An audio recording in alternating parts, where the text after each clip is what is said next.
Let all mortal flesh keep silence, and with fear and trembling stand. Ponder nothing earthly minded, for with blessing in his hand, Christ our God to earth descendeth, our full homage to demand.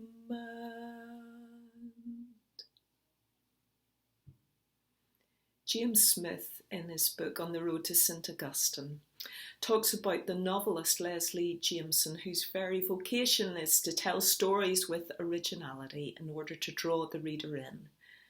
But when Jameson started attending Alcoholics Anonymous and listened to story after story emanating from that community, she came to realise that the stories there functioned in a very different way. She noticed that the addiction stories traded back and forth as the oxygen of the group, and made you think, I've heard that story before, because addiction is always a story that's already been told. She explains, in recovery, I found a community that resisted what I'd always been told about stories, that they had to be unique. It's precisely because of the story's sameness, which is the reason why it should be told. To be able to sit in a room and hear the story being told, only to say, that's me. A therapist gave Jameson a concept to name how these stories function. Witness authority. The authority you accord to someone who knows the troubles you've seen.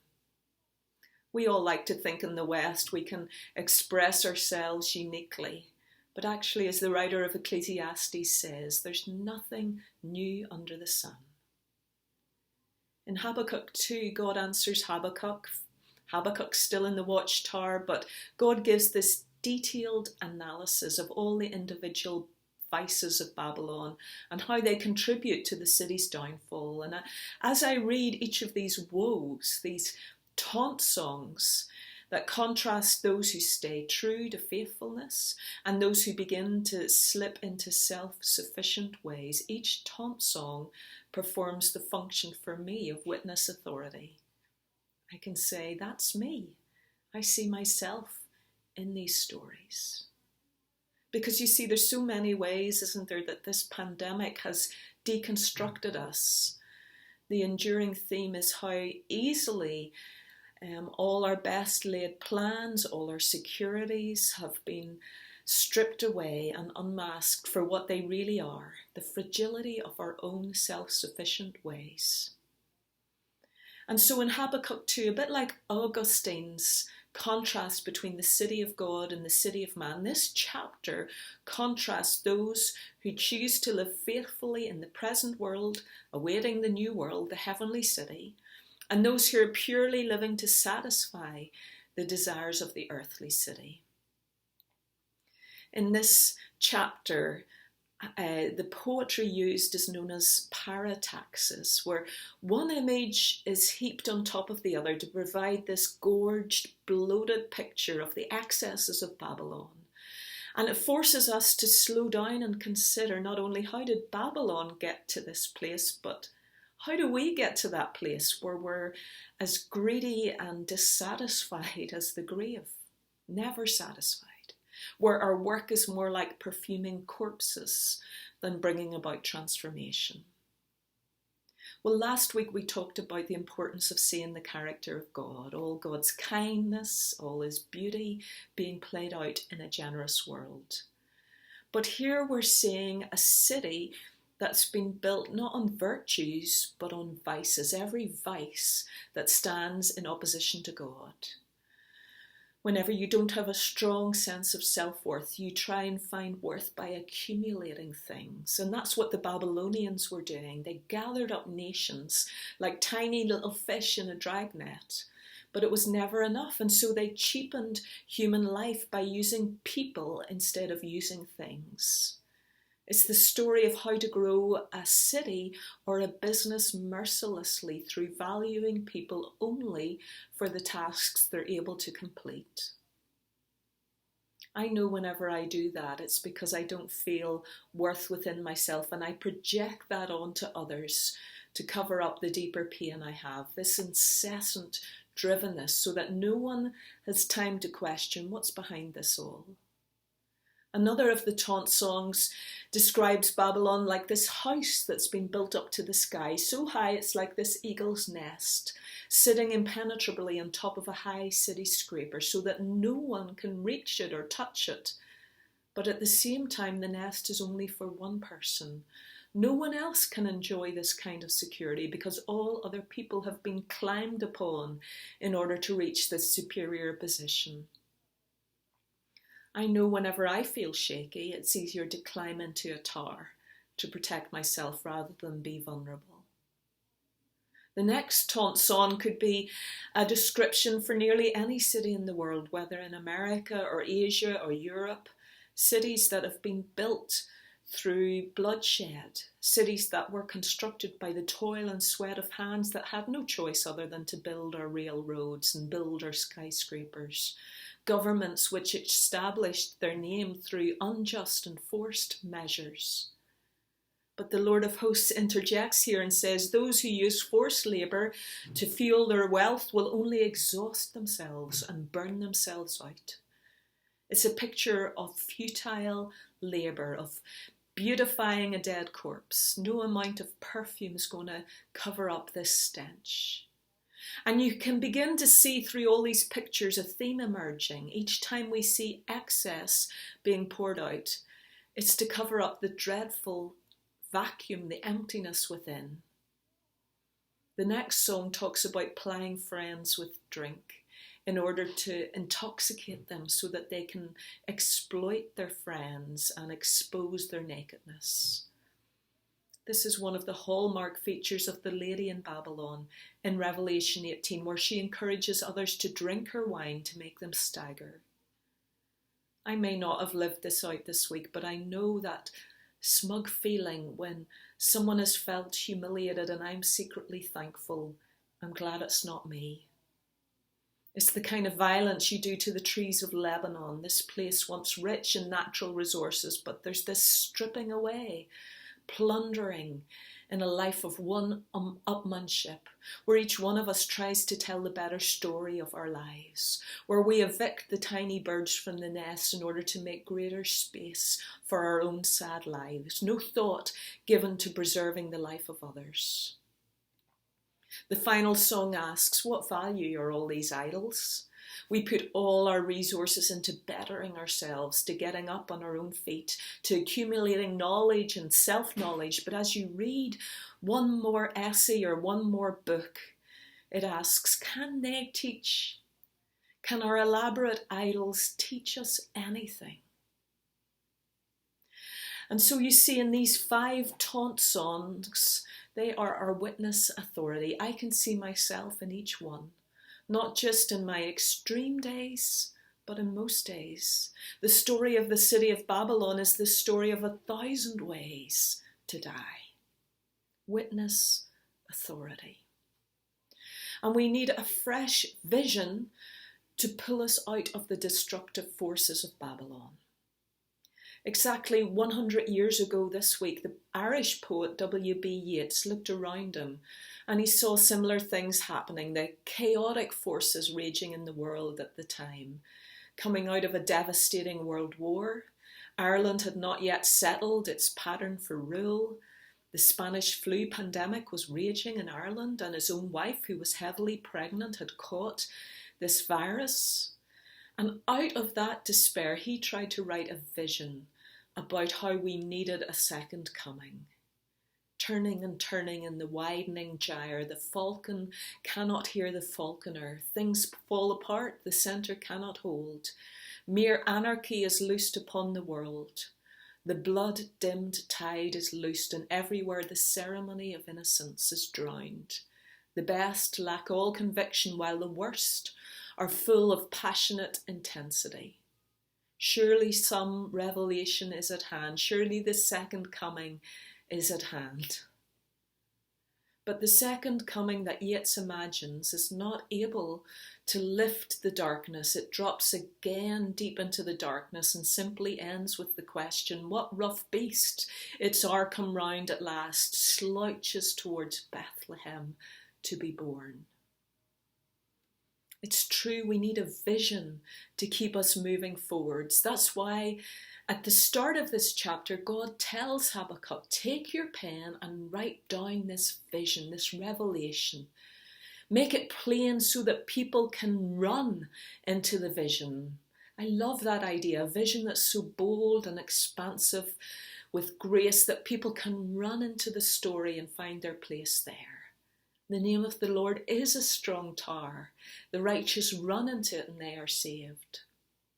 And rather than a witness testimony where we find our own sorry place, this is an inscribed testimony, something that keeps us looking forwards. Once it's written on the tablet, it can't be changed, and it must have provided Habakkuk's people with some comfort to keep returning to what was written on these tablets so that when it came to pass, it would have provided comfort and assurance. But what was written on these tablets to guide the people? Well, in the heart of these woes is that beautiful phrase, the earth will be filled with the knowledge of the glory of the Lord as the waters cover the sea. The knowledge of glory. Heaven came down. Glory filled my soul. For Yeats, things were falling apart because the centre could not hold. But God's vision for the world describes Jesus, the glory, at the centre. When Jesus is not at the centre of my life, I feel pulled by those Babylon forces where my worth gets stacked up by doing more. But God calls us to know the glory, to be still and know God. The knowledge. Knowing in the Bible has sexual connotations. Joseph did not know Mary because she was a virgin. Because knowing here is this creative act. You need stillness. As Eugene Peterson wrote, you can't make love in traffic. It's the creativity that happens when we're still before God and pray. And the vision God gave Habakkuk was to see God will come again into the world, a second coming, when our eyes are fully opened. In the Garden of Eden after the fall, it says their eyes were opened and they felt exposed by their nakedness. But maybe it's more accurate to describe them as having their eyes closed because they lost their sense of union and intimacy with God. And so to recenter our lives on a better vision, I want to take us to a picture, to be reminded of this vision of Christ, how everything that Babylon values is at odds with the vision of Christ's kingdom. This picture was painted by Nicolas Poussin in the 17th century. It's called The Adoration of the Shepherds, and I want us to be still and know the beauty of lives centred on Christ. You remember how the shepherds, after the angels had visited them, said, let's go to Bethlehem and see this thing which has come to pass. And this is a depiction of the event. It's in the open air. There's no longer the hidden stable. Shepherds bow down as angelic beings hover over the Christ child. There's two groups of people taking our eyes from right to left. There's people in the foreground and people in the background. The blue cloak on the left of a shepherdess connects us to the blue garments of Mary. But also keeping our eyes pulled in to the Christ child. Look at the triangles in the picture. The hidden triangles under the cherubs. The shepherd's bent legs are also triangles, and even the shape of Jesus' family is another triangle, framing the baby Jesus, giving a sense of unity in the picture. This isn't a static picture, but there's flowing movement to Jesus. The flowing blue cloak of that shepherdess shows that she's hurrying towards Jesus, eagerly anticipating him. And all the faces are wide, clear-eyed, eager, showing love and adoration for this baby. And if you look at the picture or away at the picture and then come back to it again, I wonder where your eyes immediately settle. For me, each time I look away and come back, I find myself looking at the baby, because all the attention is on Jesus. The chubby legs of the cherubs point downwards to Jesus. The eyes of the donkey even gaze at Jesus. And you can see the classical architectural structures beginning to crumble, because the old structures no longer fit this new vision of Jesus. A new and better way has come in. And the shepherds in the background, you can see them, they're almost paralysed, because they're looking in the afterglow in the sky, paralysed with the fear of the angels. Can't move. But the shepherds in the foreground are excited because Jesus is approachable. He's now visible. He's not something to be intimidated by, but they can approach and touch him. Because unlike all the visions of Babylon, building structures to the sky and impenetrable fortresses from the blood of others, this is the Saviour who's come down, who spent his earliest hours in a manger, a humble manger, as a little baby, vulnerable, naked, not exposing the nakedness of others, but rather drawing people into himself. And separating the angels and the humans is this cross beam. Could it be a cross, the place where the covenant is worked out? And so you see, everything in this picture hinges around the baby, the one who answers Babylon by making his own self-sacrifice visible, the one who draws the world back together by pouring out the wine of his own blood, not to make people stagger, but to make them whole. And the more you worship Jesus, the more you attend to the humble, gentle, wooing love of God for us. The more we undergo transformation, our hearts of stone that harden in the life of Babylon soften in the life of God. As Eugene Peterson writes, God's not an occasional tourist to our shoes. He has set up habitation here, not as a camper, but as a citizen. The earth will be filled with the knowledge of the glory of the Lord as the waters cover the sea. This is the vision of God who has come and will come again. And there's a phrase in Habakkuk 2 that's gained much currency in the New Testament. It goes like this: the righteous will live by faith, in contrast to proud, self-sufficient people who trust in themselves. And the danger, I think, whenever we dwell on that phrase is to think, well, I just need to have more faith. That's why I'm disintegrating so badly. I need to try harder. But when you look at the context, God's calling Habakkuk to have faith in the vision of God coming again. It's not faith in your own faith, but it's choosing to gaze steadily at the coming of Christ, the coming of God described in Habakkuk 3. The opposite of this kind of faith is shrinking back. God wants us to keep leaning in to who Christ is, because that's where we get our centre again. And there's a beautiful touch in this picture. Just in front of the manger is a stone. Have you ever watched a child fascinated at a stone? This week I was picking up Duncan from school, and he stopped and he looked intently at a tiny stone which was fitting perfectly into a hole. He found it fascinating, and the rest of the world disappeared. But sometimes I think what prevents us from living our best lives is that we get distracted by the stones in front of the manger, and they block us from gazing intently on Christ. What are the stones in your life today? Maybe it's the distraction of conflict in your workplace.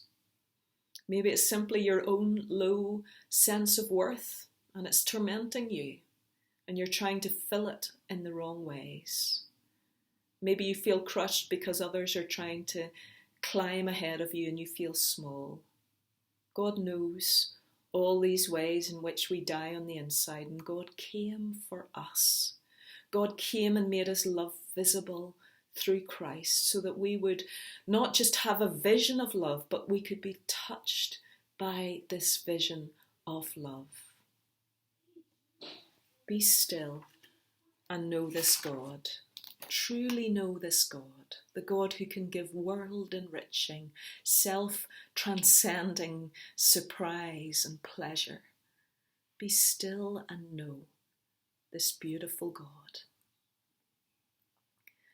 Let all mortal flesh keep silence, and with fear and trembling stand. Ponder nothing earthly minded, for with blessing in his hand, Christ our God to earth descended.